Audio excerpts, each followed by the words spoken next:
오늘 뉴스 이노베이션 이 같은 뉴스들을 중심으로 뉴스 브리핑 그리고 기자들이 출연해서 준비해온 아이템들을 소개해드리겠습니다. 오늘 순서 출발합니다. 황민호 기자가 나와 있습니다. 6.25 전쟁이 났을 때 태어나지 않았던 황민호 기자. 황민호 기자? 네, 한참 뒤에 태어났습니다. 한참 뒤에 태어났죠? 예, 그렇습니다. 몇 년대 태어난지 알지만 여기서 얘기하지 않겠습니다. 저희 아버지가 전쟁 때 남한으로 내려오셨죠. 아, 월북민이십니까? 월북인가? 실향민이세요? 예, 맞습니다. 예. 실향민입니다. 그래서 오늘 어렵네요. 첫 소식이 6.25 전쟁 74주년 예. 기념식에서 윤석열 대통령이 북한하고 러시아를 다 비판한 거 아닐까요 오늘? 그렇습니다. 예. 북한이 핵 미사일 능력을 고도화하며 끊임없이 도발하고 오물풍선, 살포 같은 비열한 도발에 서슴지 않고 예. 북러 조약을 맺어 안보리 결의를 정면으로 위반하는 군사 경제적 협력 강화까지 북한이 약속했다고 비판을 했습니다. 윤 대통령은 또 북한의 도발을 압도적으로 단호하게 대응하겠다며 한미 동맹을 토대로 자유의 가치를 공유하는 국가들과 연대하겠다고 예. 또 밝혔고요. 특히 강력한 힘과 철통 같은 안보 태세야말로 진정한 평화를 이루는 길이라고 역설을 하고 힘을 갖추면 통일도 불가능하지 않다며 통일 대한민국이란 말까지 사용했습니다. 예. 6.25 기념식에 대통령이 참석한 게 처음입니까? 윤 대통령이? 그렇습니다. 예. 예. 정부는 주로 서울에서 열리던 행사를 올해부터 지역에서 열고 지역에서 하는 참전 유공자를 직접 찾아가기로 했습니다. 윤 대통령은 김건희 여사와 참전 유공자 위로연을 열고 영웅이 합당한 존중과 예우를 받는 보훈 문화를 확산하는 데 최선을 다하겠다고 했습니다. 또 북한의 위협으로부터 나라를 지키는 것이 영웅들의 희생과 헌신에 보답하는 길이라고 말했습니다. 예. 자, 화성 립춘전지 공장 화재 현장에서 30여 명의 사상자 났는데 네. 이 지난 22일에도 이 화재가 있었습니까? 같은 한 문제? 차례 발생한 것으로 확인됐는데요. 네. 경찰과 소방당국 등 9개 관계기관이 모인 합동감식반이 화재 현장 조사를 마쳤습니다. 감식반은 정확한 화재 원인을 분석하고 공장 내부의 소방시설과 안전설비 등을 확인했는데 현재까지 화재로 인한 사상자는 총 31명, 네. 사망자는 23명으로 집계됐습니다. 부검 결과를 바탕으로 정확한 사망 원인과 사망자들의 신원을 파악할 방침입니다. 네. 안타까운 게 중국 이주 노동자가 많아요. 네, 맞습니다. 이 희생자들이 지금 장례식장과 병원에 지금 안치돼 있습니까? 예, 5개 인근에 있는 5개 장례식장과 병원에 나눠 이송됐는데 시신의 불에 심하게 훼손돼서 네. 신원 확인에 어려움을 겪고 쉽지 있습니다. 않죠. 예, 그래서 경찰은 지문과 혈액 등을 채취해서 사망자들의 신원을 파악하고 있지만 시간을 꽤 걸릴 거란 전망입니다. 네. 앞서 지난 22일에 리튬 배터리로 인한 화재가 발생했다는데 불이 나는 업체에서 발생했다는 얘기죠? 그렇습니다. 예, 아리셀 회사죠. 회사 이름이 아리셀인데 네. 관계자에 따르면 지난 22일 2동 1층에서 배터리 전해액을 주입하는 공정을 하던 중에 화재가 발생했습니다. 다만 당시에는 작업자가 빨리 발견을 해서 예. 소화기로 다시 진화를 해가지고 불이 나지 않았는데 근데 이제 회사 측이 화재 사실을 소방당국에 말하지 않아서 네. 휴시한 게 아니냐는 지적이 나오고 있습니다. 네. 자, 범정부 차원의 대책이 지금 나오고 있는데 지자체와 정부 차원의 지원 대책이 나오고 있습니까? 예. 화재 현장을 방문한 김동연 경기도지사가 희생자와 유족 지원에 만전을 기억할 거라고 했고요. 행정안전부도 피해 현장의 잔해물 처리와 추가 피해 예방을 위한 안전 대책 등을 추진할 수 있도록 특별 교부세 10억 원을 지원할 방침이라고 설명을 했습니다. 네. 그 오물풍선 있지 않습니까? 북한이 보내는. 그렇습니다. 예. 지금 소강 상태인가요? 어떤가요 지금? 확성기는 가동하지 않기로 했고요. 확성기는 네. 오늘은 가동하지 네. 않았고요. 예. 합동참모본부는 이제 기자단 공지를 했는데 대북 확성기 방송은 현재까지 실시하지 않았고 네. 오늘은 없는 것으로 알려졌다고 아, 전했습니다. 예. 북한의 어젯밤 5차 오물풍선 살포로 우리 군이 확성기 방송을 재개할 거란 관측이 있었는데 바로 맞대응하지는 않기로 결정한 겁니다. 예. 알겠습니다. 오늘 여기까지 하죠. 황민호 기자였습니다. 감사합니다. 음악이 항상 마음에 들어요. 에스파의 슈퍼노바. 에스파. 저의 요즘 에스파가 애창곡이죠. 프로야구 시구를 했죠. 자, 음악은 마음에 들어요. 음악은. 네. 자, 오늘 어떤 소식을 가지고 있습니까? 네, 투쟁을 멈추고 우선 현실을 택한 국민의힘. 어제 7개 상임위원장 수용을 결정했죠. 그래서 예. 그동안 반쪽으로 열리던 상임위가 드디어 오늘부터 정상 가동됐지만 예. 여전히 일방통행 상임위가 이어졌다라는 소식입니다. 예. 자, 법사위가 열린 걸로 저는 알고 있는데 네. 워낙 기싸움을 했는데 협상이 결렬되고 결국 7개 상임위원장 국민이 받았는데 네, 달라진 건 제가 볼 때는 원 내에서 원외로 들어왔을 뿐이에요. 맞습니다. 계속 싸우는 거죠. 7개 네네. 상임위는 어디입니까? 국민의 힘이 갖고 있는 거. 예, 지금 이제 우선 외교통일위원회, 또 정무위, 기획재정위, 정보위, 또 국방위, 산자중기위, 여성가족위까지 모두 이렇게 7개입니다. 그래서 이제 위원장을 결정해야 하기 때문에 국민의힘이 내일 오전 10시에 의원총회를 열고 선출을 하기로 했습니다. 네. 국회 부의장은 뭐 주호영 의원 얘기 나오더라고요. 네, 그렇게 거론이 되고 그렇죠? 있죠. 자, 오늘 아까 뭐 열렸다고 하던데 상임위원회가 18개인데 오늘 몇 군데가 열렸어요? 네, 우선 오전에 3곳, 오후에 1곳 이렇게 열렸어요. 오전에 교육위, 법사위, 국토위, 또 오후에는 과방위 이렇게 열렸는데요. 네. 위원장을 쭉 살펴보면 교육위원장에는 민주당 김영호 의원, 네. 또 법사위원장이 민주당 정청래 의원, 또 국토위에는 민주당 맹성규 의원이 이렇게 맡고 있습니다. 네. 오늘 온전한 상태로 열린 상임위 전체 회의가 별로 없었던 것 같아요. 그죠? 네, 여전히 그렇습니다. 싸우는군요. 네. 네. 가히 촌극이 벌어졌다라고 할 법도 한데요. 우선 국토위 먼저 보면 네. 이 전세 사기 피해자 지원 대책에 관한 입법 청문회가 예정이 돼 있었는데 이 민주당의 단독 의사 일정 강행에 국민의힘이 반대를 하면서 예. 결국 불참을 했고 파행이 됐습니다. 예. 또 법사위도 가까스로 이제 여야 의원이 참석해서 시작을 했지만 이 야당이 단독으로 법안을 처리하면서 여당 소속 의원들이 전원 퇴장을 했고요. 예. 또 이제 오늘 이 위원장인 민주당 정청래 의원과 국민의힘 유상범 의원이 입씨름을 하는 장면이 오전부터 계속 입에 오르내렸습니다. 네. 자료가 준비됐다고 하는데 먼저 보고 오실까요? 네.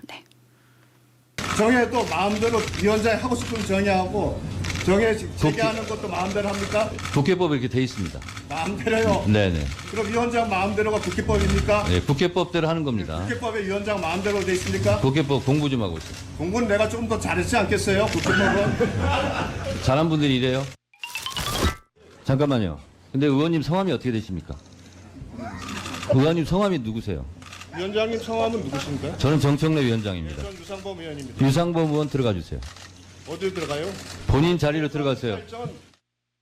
네. 유치하다 이런 생각도 들고요. 네. 유상범면은 배우 유호성 씨의 형이고요. 맞습니다. 정청래 의원은 학원가에서 아주 날렸던 강사 출신이신데 아, 네네. 참 웃음소리가 터진 거 보면 분위기는 좋은 거예요? 웃음소리 터졌으니까. 아, 실소가 터졌다라고 저는 해석을 했는데 네. 이게 회의가 시작한 지 6분 만에 말싸움을 한 거였어요. 유상범 의원이 간사 간의 어떤 선임 의사 일정에 대해서 합의하는 절차가 있어야 되는 거 아니냐 이런 식으로 문제 제기를 하니까 이걸 정청래 의원이 못마땅하게 여기고 자리로 들어가라 이렇게 얘기를 한 거고 또 그 와중에 정청래 의원이 악수까지 했는데 네. 이름이 뭐냐 이렇게 물은 거예요. 그러면서 네. 본인 이름은 뭡니까 이런 식으로 받아친 거죠. 이렇게 비아냥거리는 모습에 코미디가 따로 없다 이런 말이 절로 나왔습니다. 예. 그 정청래 의원이 이제 국회법 아니야 뭐 이런 얘기 했다는데 네. 그리고 자신의 조치가 국회법에 나와 있다고 하는데 실제로 한번 찾아봤습니까? 네, 찾아봤는데요. 우선 가장 근거라고 할 수 있는 부분이라면 국회법 제145조를 볼 수 있습니다. 간략하게 읽어보면요. 우선 뭐 위원장이 위원회에서 국회 규칙을 위반해서 회의장의 질서를 어지럽힌 사람에게 경고나 제지를 할 수 있고 네. 또 이제 뭐 금지하거나 퇴장 조치 시킬 수 있다. 또 의장이나 위원장이 회의장이 소란해서 질서를 유지하기가 곤란하다고 인정할 때에는 회의를 중지하거나 사퇴를 선포할 수 있다라는 규정이 있거든요. 아. 이걸 명분 삼아서 아마 얘기를 했던 것 예, 같습니다. 예. 근데 정청래 위원장이 며칠 전에 그 최상병 특검 입법 청문회 때는 증인들을 이제 퇴장시켰잖아요. 네, 맞습니다. 거기 좀 지나친 거 아니냐 이런 얘기도 일부 있었고 또 증인들이 선서 안 한 것도 또 문제가 있다 이런 지적도 있었고 네. 좀 시끄러웠죠 그때도. 맞습니다. 예. 이제 그 당시에 또 정청래 위원장이 반성하고 돌아오십시오라고 했던 발언도 좀 문제가 됐었어요. 예. 이걸 또 10분씩 3번이나 증인을 퇴장시켰잖아요. 물론 이제 앞서 규정으로도 봤듯이 이 위원장이 의사 일정부터 개회일, 시간, 정회와 폐회 등 위원회의 모든 의사결정을 총망라하는 위치에 있다 보니까 네. 뭐 이렇게 퇴장시키는 것도 국회법에 따른 거라면 불가능한 조치가 또 아닐 수 있겠죠. 네. 그렇지만 이제 이런 풍경이 마치 선생님이 학생들에게 벌을 주는 것 마냥 국민들이 봤을 때는 그다지 좋은 풍경이 아닐 좋은 수가 풍경은 아니겠죠. 있고 또 예. 그렇다 보니까 민주당 내에서도 이게 오히려 국민에게 반감만 주는 좀 불편했을 장면이다. 이런 태도는 부적절하다. 이런 목소리도 나왔습니다. 맞습니다. 저도 학교 다닐 때 이제 선생님이 밖으로 나가라 그래가지고 많이 30분 정도 혼나셨나요? 나갔다 온 적이 있는데 네. 참 이게 당하는 사람은 좀 힘들 수도 있습니다. 자, 이런 와중에 법사위에서 이 공영방송의 지배구조를 바꾸는 아주 중요한 내용인데 방송사업법이 법사위를 통과한 거죠? 네, 맞습니다. 우선 이 방송사법을 잠시 뜯어보면요. 방송 3법은 방송법, 방송문화진흥회법, 한국교육공사법 개정안을 묶는 말이에요. 이게 지난 21대 국회에서 윤 대통령이 거부권 행사하면서 폐기됐던 법안들인데 민주당이 22대 국회 개원과 동시에 당론으로 재발의를 했고요. 또 이제 방통위 설치법 개정안 이건 방통위의 의결 정족수를 현행 상임위원 2인에서 4인으로 늘리는 내용입니다. 네. 이걸 또 이제 민주당이 왜 발의를 했냐. 윤 대통령이 2명의 상임위원 체제로 흘러가게끔 만들고 있어서 이걸 막겠다라는 방통위가 취지였어요. 지금 2인 체제죠? 예. 네. 그래서 이제 이걸 통틀어서 부르는 방송사법이 지난 18일이죠. 이때 과방위에서 법사위로 올려보냈고요. 네. 이제 이걸 정청래 위원장이 속전속결로 처리를 하면서 법사위에서 단독으로 의결 처리가 됐습니다. 네. 네. 자, 다른 상임위 상황 어떻습니까? 이 과방위 과학기술방송정보통신위원회인가요? 네, 굉장히 예. 깁니다. 예. 어떻습니까 상황은? 우선 과방위 전체회의가 열렸지만 이번에 또 국민의힘 김장겸 의원이 발언했던 내용이 조금 화제가 됐어요. MBC 사장 출신이죠? 네, 맞습니다. 이재명 대표에 대해서 얘기했던 이 강민구 최고위원의 말 지난번에도 제가 잠시 소개를 네. 해드렸었는데 민주당의 아버지다라고 했던 이야기 이걸 김장겸 의원이 언급을 하면서요 최민희 위원장을 또 겨냥을 했습니다. 조금만 더 있으면 최민희 위원장이 어머니로 등장하시겠다 이렇게 말을 한 건데요. 네. 최민희 위원은 처음에는 내가 두 아이를 둔 어머니인 건 맞죠 하면서 웃으면서 넘겼는데 이제 그 이후에 이건 모욕적인 발언이니까 제가 한번 문제 삼아 볼 수 있다 이런 식으로 짚고 넘어간 네. 부분이 있었거든요. 네. 이런 것처럼 이제 앞으로도 노란봉투법 개정안 등 여러 쟁점 법안들이 상임위에서 기다리고 있습니다. 예. 네, 그런데 이제 벌써부터 사실상 반쪽짜리 상임위로 다시 흘러가는 것 아니냐 이런 전망이 나오고 있고요. 시작부터 여전히 민생보다는 정쟁에 치우치는 예. 정쟁에 몰두하는 상임위 모습을 보여주고 있다라는 비판의 목소리 나오고 있습니다. 알겠습니다. 예, 상황이 상당히 좋지 않아요. 지금까지 이현석 기자였습니다. 네. 안녕하십니까? 네, 안녕하십니까? 이번 주에는 특별한 인터뷰를 진행했죠. 네, 그렇습니다. 그 다른 종교계 인사이기도 하고 또 불교와도 굉장히 인연이 깊은 분을 인터뷰를 했습니다. 최근 한국을 방문한 유대교 랍비 엔젤라 원익 북달 씨입니다. 이름이 어렵군요. 네. 랍비는 저는 어렸을 때 탈무드라는 책을 제가 읽었는데 거기 랍비가 나오거든요. 유대교의 성직자 랍비라고 하는데 아시아 최초의 랍비라고요? 그러니까 좀 소개해 주세요. 이분이 우리나라 사람입니까? 네, 한국에서 태어났습니다. 서울에서 태어났고요. 북달은 일단 랍비의 이제 이력에 대해서 좀 얘기를 하자면 예. 지난 2001년에 랍비가 됐습니다. 그래서 랍비는 사실상 불교의 스님 그리고 기독교로 치면 목사인 것처럼 유대 교리를 전달하고 가르치는 성직자이자 선생님 역할을 합니다.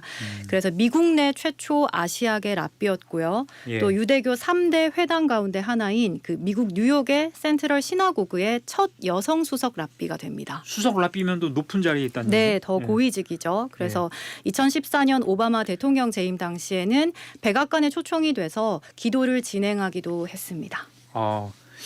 자, 한국계인데 랍비다. 좀 이게 좀 와닿지 않아요, 저는. 근데 미국에서 태어났죠, 그러니까. 아닙니다. 아니, 북달은 안 태어났어요? 네, 원래는 서울에서 태어났습니다. 서울에서 태어났고 아버지가 그 미군에서 일하던 엔지니어였고요. 어머니는 한국 분이십니다. 예. 그래서 5살 때 미국 워싱턴주 타코마라는 도시로 이주를 했고요. 예. 그때부터 유대인 공동체에서 자연스럽게 이제 문화와 의식 언어들을 이제 체득하게 됐다. 우연에서 좀 비롯됐다라고도 말씀을 하십니다. 아버지가 유대인이군요, 그러니까 한마디로. 네, 그렇죠. 근데 당시 아시아인들은 유대교 랍비가 많지 않았을 것 같은데요. 많지 않았다고 스스로 말씀을 했고요. 예. 그 이제 자신을 유대인으로 소개를 하면 그 공동체에 네가 어떻게 유대인이냐, 너는 아시아인인데 말도 안 된다라는 차별을 아주 자주 빈번하게 겪었다라고 하는데 예. 그럼에도 이제 정면 돌파를 했다고 스스로 얘기를 했습니다. 문화나 언어를 계속해서 배웠고요. 또 예일대에서 종교학을 전공하기도 했습니다. 그래서 노력을 해서 차별을 좀 이겨낸 경우입니다. 아, 입시전적인 인물이군요. 어머니가 한국인인데 어머니가 불교예요, 그죠? 네. 그러니까 불교와 인연이 깊은 거 아니겠어요? 맞습니다. 네. 북달은 스스로 저에게 소개를 할 때도 나 유대교 랍비다라고 말을 안 하고 나는 불교 유대교 랍비다라고 소개를 했는데요. 그만큼 이제 불교도였던 어머니의 영향을 굉장히 크게 받았다라고 말을 합니다. 그 북달의 어머니는 가족이 살던 곳에 사찰이 건립되는데 아주 큰 도움을 준 신실한 불교도였다고 해요. 그렇습니까? 네, 그리고 또 미국 공립학교에서는 한국어가 이제 외국어 교과목에 25년 전 북다리 학창 시절에는 포함되지 않았는데 이 한국어가 외국어 교과로서 포함이 돼서 배울 수 있도록 아주 홍보를 열심히 하시고 힘을 쓰셨던 분이라고 소개를 했는데 네. 북달의 인터뷰를 한번 들어보시죠. 네. And one of the things that she did was she started the first Korean language program in public schools in America. So now there are many hundreds of schools that teach Korean. She also helped the Buddhist temple in Tacoma get founded, and she works with the Buddhist temple that's there. 저희 어머니께서 공립학교에서 한국어가 외국어로 이렇게 가르쳐지게 된 그걸 처음 하신 분이시기도 해요. 그리고 또 이제 사시는 곳에서 이제 한국 사찰이 건립되는 데도 큰 도움을 주셨어요. 네. 상당히 좀 낯설다 이런 생각도 드는데 불교 유대교 랍비라고 이제 이 북달 씨가 북달 랍비죠. 그래서 자기를 소개했는데 유대인들은 아무래도 이게 가족을 중시하고 교육열이 굉장히 높아요. 우리나라랑 비슷한 점도 있는데 자 불교와도 친숙하죠. 아무래도 네. 가족을 중시하고 네. 뭐랄까 교육을 중시한다. 네. 예. 이제 실제로 가족 중심의 사회에서 컸고요. 하지만 북달은 실제 삶에서 굉장히 불교와 일상적으로 친숙했던 경험들을 많이 얘기를 해줬는데요. 예. 그 코로나19 팬데믹이 닥쳤던 지난 2020년입니다. 그 불안함과 두려움이 굉장히 컸고 예, 맞아요. 또 유대인의 이 회당에서도 교인들이 함께 모이기가 어려웠던 상황인데 이제 랍비인 이 북달은 400여 명이 넘는 교인들과 함께 온라인으로 매일 불교식 명상을 수행을 했다고 합니다. 네, 그래서 이 명상을 10개월 동안 굉장히 정기적으로 했는데요. 이 명상을 어머니가 기존에 꾸준히 하시던 이 불교식 명상에서 좀 배워서 영향을 받아서 진행을 했다고 말을 하더라고요. 예, 이 랍비 안젤라 북달 랍비 이분이 서울대 이스라엘학 연구소가 생기면서 이제 네. 뭐 초청을 받아서 맞습니다. 왔는데 우리 조계종도 오셨어요. 네. 그래서 조계종 사회부장 도심에 계신 스님, 도심 스님을 만났죠. 네. 네. 그 주한 이스라엘 대사관의 초청으로 한국을 방문하고는 다양한 종교 지도자들을 좀 만났는데 그 중에 조계종의 도심 스님이 있었습니다. 그 스님과는 한국의 고질적인 문제에 대해서 역시나 짚었는데요. 예. 그 저출생 문제에 대해서 또 굉장히 얘기를 많이 하셨어요. 네. 그 과거에 비해서 여성들의 교육과 사회 진출 비율이 사실 높아졌는데도 여전히 양육과 분담이 여성에게 가중된다고 북달은 봤고요. 남녀의 동등한 양육 책임과 뭐 안식일 같은 의무 휴일 등이 도입돼야 한다라는 것에 이제 의견을 좀 같이 모았습니다. 모았습니까? 그러니까 권금주 기자랑 의견을 모은 것 같아요. 그죠? 아닙니다. 스님과 이제 이런 휴식이 스님도 좀 동의를 했고. 네, 이런 휴가의 기간들은 의무적으로 필요하다라는 말씀을 많이 하셨습니다. 그렇습니까? 그러니까 남성 직원들도 육아 휴직을 하고 육아에 같이 분담을 해야 된다. 그런 뜻인가요? 네, 그렇죠. 아무래도 너무 빡빡한 사회에서 있다 보니까 여유가 나지 않다 보니까 출생률과 이제 연계가 되는 것이 아니냐 이런 문제 의식들을 좀 함께 공유했던 시간이었다고 알겠습니다. 봅니다. 네. 또 한국 사회 또 다른 화두는 뭐냐고 한번 물어봤다면서요. 네, 개인적으로 제가 저출생 문제를 꾸준히 얘기를 했어서 저출생 외에 이 한국 사회의 또 다른 화두나 문제가 무엇으로 생각을 하냐고 한번 물어봤는데 답변을 인터뷰를 한번 들어보시죠. I think maybe the biggest issue in Korean society today, which has learned the ultimate discipline and efficiency and hard work is really knowing how to step back and take a rest and also just take in the joy. 네, 이 영어인데요. 네, 이게 최고의 교육과 효율성 또 노동력이 갖춰져 있는 한국 사회임에도 가장 중요한 것은 한 발 물러서서 좀 휴식을 취하자. 진정으로 하루라도 충만하게 살아가는 기쁨을 좀 누려보자. 여유가 없는 우리 사회를 여유가 좀 없어요. 지적을 하고 아무래도 눈부신 발전 아래 내재된 우리의 어떤 일등주의 같은 것들을 좀 지적하고 경계하는 말씀이 예. 아니었나 생각합니다. 1등이 아닌 분들이 좀 1등주의를 비판을 많이 하는데 알겠습니다. 권금주 기자 문화상점이었습니다. 수고했습니다. 네, 감사합니다. 공감경제 시간 진행하겠습니다. 자, 명동이 그동안 침체돼 있었는데 활기를 되찾았다 이런 소식이 있네요. 그렇습니다. 자, 신두식 기자. 이게 코로나19 당시에는 명동에 사람이 별로 없었어요. 저도 많이 가봅니다만 영화 보고 나오면 아무도 없고 그러던데 다시 지금 상권이 살아나는 건 맞아요? 맞습니까? 네, 맞습니다. 뭐 공실률을 보면은 상권의 활기를 간접적으로 볼 수 있는데요. 한국 부동산원 상업용 부동산 임대 동향 조사를 보면 3월 31일 기준 지난 1분기 명동 소규모 상가 공실률은 1.8%에 그쳤습니다. 2020년 2분기에 0.0% 이후에 3년 9개월 만에 가장 낮은 수준입니다. 명동 지역은 코로나19가 이어졌던 2022년에는 뭐 40% 넘는 공실률을 보이기도 했는데요. 공실률이 크게 낮아졌다는 것은 명동 상권이 과거 명성을 되찾고 있다는 지표라고 할 수 있습니다. 제가 그 경제부 출입할 때 가장 공시지가가 높고 비싼 땅 하면 명동 무슨 커피숍이다 항상 뭐 그랬죠. 이런 식으로 많이 나왔는데 그런 기운이 좀 되살아나고 있다 이런 얘기군요. 예, 그렇습니다. 명동은 우리나라의 대표적인 뭐 백화점들이 몰려 있는 곳이기도 하고요. 명동 거리에 있는 네이처 리퍼블릭 푸드는 지난 2019년 3.3 제곱미터당 6억 원이 넘었습니다. 그렇죠. 평당 6억 원이 넘는 기억납니다. 부지라는 거죠. 보도자료 났었어요 이거. 예, 전국 상위 공시지가 부지의 상당수가 그 서울 명동 상권 중심으로 위치하고 있습니다. 명동에서 화장품을 판매하는 점원은 요즘 회복세를 보이고 있는 판매 분위기를 전하기도 했는데요. 들어보시죠. 네. 다 골고루 나가고 있어요. 네, 마스크팩, 스킨케어, 뭐 토너나 크림 쪽이 잘 나가죠. 예, 선 제품도 잘 나가고. 뭐 특정 브랜드라기보다는 뭐 한국에 오면 마스크팩은 대부분 다 사서 가거든요. 선물용으로도 사서 가고, 뭐 본인들도 직접 사용하기도 하고. 네, 뭐 한 의류 상점에도 들러봤는데요. 여성 의류를 주로 파는데 내국인들보다도 뭐 외국인들이 주 고객이라고 설명을 했습니다. 의류 삼정 점장의 말을 들어보시죠. 여기는 이제 여성 옷을 파는 가게고요. 거의 위주가 90%가 외국인들이에요. 일단 여기는 뭐 저가로 운영하다 보니까 관광객들이 오면 가볍게 한두 장씩 사가고 이제 많이들 그러죠. 코로나에 비하면 많이 좋아졌죠. 네, 신두식 기자 얘기 들어보니까 화장품하고 패션, 의류 이쪽에 많이 몰리네요. 네, 그쪽 많이 있고요. 예. 많이 있고 다른 가게들 뭐 다른 뭐 액세서리 이런 거요? 네, 액세서리도 있고 한국 식품들 있지 않습니까? 먹는 것도 많아요. 네네, 그렇습니다. 네, 그게 좋더라고요. 나는 이게 먹을 게 많아요. 근데 우리 서울에 외국인들이 많이 찾는 명소가 명동뿐만이 아닌데 상대적으로 명동이 비교해서 더 살아났다는 얘기예요. 요즘 그렇다는 겁니다. 외국 관광객들이 많이 찾는 서울의 명소하면 명동을 비롯해서 뭐 홍대 입구, 경복궁, 강남 등을 떠올릴 수 있습니다.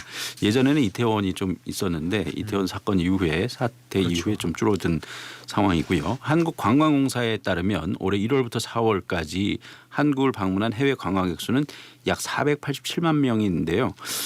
전년 같은 기간에 260만 명보다도 87% 정도 증가했습니다. 월 평균으로 보면 매월 100만 명 이상이 한국을 찾고 있다는 의미인데요.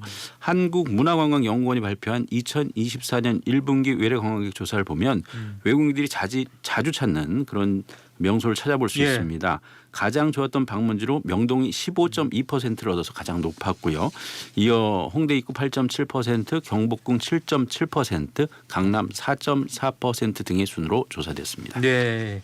인사동은 없네요. 뭐 있겠죠 어딘가에 순위. 여기도 뭐 같이 뭐 경복궁 또 뭐 명동 이런 곳과 가까우니까 연계한다면은 그렇게 나올 수가 있겠죠. 신 기자가 직접 현장을 지금 파고 들어서 몸소 느끼고 온 걸로 제가 들었는데 활기찬 모습이 실제 느껴졌습니까? 그렇죠. 네. 명동은 평일에도 거리에 사람들이 몰리면서 활기를 되찾은 모습을 확연히 느낄 수 있었습니다. 명동 상권이 살아나면서 평일과 주말 상관없이 많은 인파들이 몰리고 있다고 하는데요. 예. 명동의 한 뷰티샵 직원의 말을 들어보시죠. 평일에도 손님이 많을 때가 있고 또 주말에 또 많이 들어오실 때도 있고 그래도 금토일은 저희가 조금 기대하고 있죠. 대부분. 근데 평일에도 많을 때 많고 딱히 정해지지는 않았어요. 예, 예. 네, 저는 예전 어렸을 때 기억이 명동에 중국인들 많이 봤어요. 그리고 네. 뭐 환전하는 분들 많던데 네. 외국인들 모습 많이 봤습니까? 네. 외국인 관광객들을 쉽게 만나볼 수 있었습니다. 어쩌면 내국인보다도 외국인 수가 많다고 할 정도였는데요. 뷰티샵 직원의 말을 다시 들어보시죠.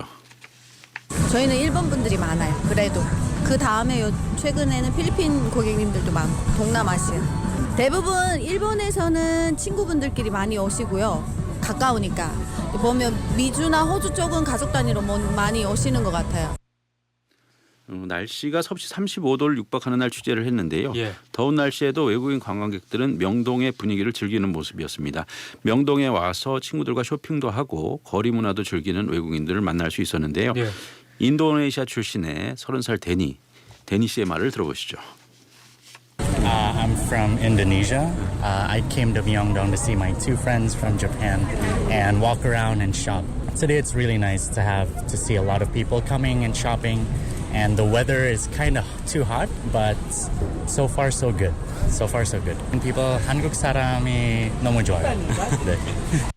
네, 마지막에는 그 한국어로 한국말 했네요. 유창하게 말하는 걸 들으셨죠. 예. 그 인도네시아 출신으로 일본에서 온 2명의 친구들과 명동에 같이 왔다고 하고요. 명동을 둘러보고 쇼핑을 하고 있고 좋은 날이다. 그런데 명동에 와서 쇼핑하는 사람들도 많고 그런데 너무 덥다. 하지만 지금까지는 좋다. 그래도 한국 사람들이 너무 좋다. 이런 말을 했습니다. 예. 이 정도는 뭐 통역 다 할 수 있을 것 같아요. 근데 이제 명동에 중국 대사관이 지금도 있죠? 네, 그렇습니다. 그래서 중국 관광객들이 많이 찾는군요. 요즘도 그렇죠? 예전에는 그랬죠. 그리고 지금도 뭐 중국인들이 오면 명동을 찾는 사람들은 꽤 많은데요. 네. 2000년대까지만 해도 중국인 일본인 관광객들이 명동에 줄을 이루었습니다. 네. 2010년대 이후부터는 한류 등의 영향으로 미국이나 유럽, 중동, 동남아시아 이렇게 가릴 것 없이 여러 군데서 온 관광객들이 크게 늘어났습니다. 코로나19 때는 뭐 앞서도 말씀드렸지만은 거리가 썰렁할 정도로 방문객이 크게 줄어들기는 했었는데요. 하지만 코로나19 회복 이후에 다시 활기를 찾는 곳이 바로 명동입니다. 매장 안내판을 보면은 외국어 표기를 병기된 외국어 표기를 쉽게 찾아볼 수 있고요. 명동 거리의 상점 앞에서는 각국의 언어로 손님들에게 홍보를 하는 모습을 쉽게 찾아볼 수가 있었습니다. 의류상점 점장의 말을 다시 한번 들어보시죠. 네. 동남아 사람들 위주죠. 거의 다 동남아. 그리고 여름이 겨울보단 조금 낫고 그래요. 일본 사람들도 요즘 많이 들어오긴 해요. 근데 일본은 또 지금 이제 뭐 엔화가 워낙에 낮다 보니까 오히려 동남아 사람들보다는 좀 판매율은 좀 떨어져요. 네, 저는 어렸을 때 부모님이랑 명동 가면은 이제 칼국수, 교자만두, 네, 그런 거 다 이런 거 많이 있죠. 먹었는데요. 예, 그런 거는 이제 그 예. 저기 식당이 있는 것이고요. 예. 요즘에는 뭐 대표 간식들을 또 노점상들을 통해서 볼 수가 있어요. 그래 평일에는 오후 4시부터 주말에는 오후 1시부터 간식 노점상들이 쭉 줄을 서서 이제 판매를 하거든요. 그런데 뭐 지난해 10월부터는 가격 표시제를 시행해서 명동 노점상들은 가격표를 내걸고 영업을 하고 있습니다. 현금뿐만 아니라 카드 결제가 되는 노점상들이 대부분이고요. 다만 명동 노점에서 파는 음식들이 다른 곳보다는 가격이 조금 비싼 편입니다. 그래도 간식 노점을 이용하는 관광객들을 쉽게 자주 만나볼 수가 있습니다. 자, 명동이 더 이제 명소가 되려면 앞으로 또 어떤 뭐 보완해야 될 점이 있습니까? 네.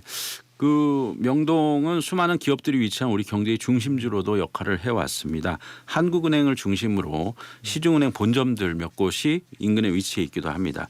80년대에는 민주화운동의 중심지로도 역할을 했었고요. 연말연시에는 뭐 인파로 북새통을 이루기도 합니다. 한때 명동에는 사람을 구경하러 온 사람들이 더 많다 이런 말이 있기도 했잖아요. 그 사람 구경이 더 재밌어요.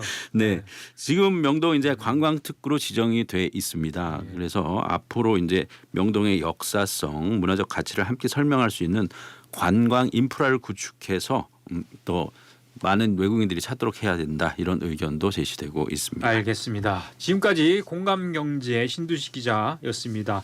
자, 다음 주도 굉장히 기대가 됩니다. 수고했습니다. 네, 감사합니다. 네, 날씨 오영애 캐스터 전해주세요. 네, 내일은 정체전선의 영향으로 제주도에 비가 내리겠고요. 목요일 남부지방으로 장맛비가 확대되겠습니다. 그리고 이번 장맛비는 제주도와 남해안을 중심으로 벼락을 동반해 강하고 많은 비가 예상됩니다. 내일 고기압 가장자리에 들어 전국 대체로 맑겠고 늦은 오후부터 저녁 사이 강원 산지와 경북 북동 산지에는 소나기가 내리는 곳이 있겠습니다. 제주도는 내일 새벽부터 비가 내리기 시작해 늦은 밤에는 전남 남해안에도 비가 시작되겠고 모레 오전에는 남부 대부분 지역으로 확대되겠습니다. 남부지방으로 내리는 이번 장맛비의 양이 제주도에는 최고 150mm 이상, 전남해안과 경남 남해안, 부산 지역에 20에서 60mm가량 되겠습니다. 내일 아침 기온 오늘과 비슷하겠고요. 낮 기온 서울, 대전 30도로 오늘과 비슷하거나 조금 높겠습니다. 날씨였습니다.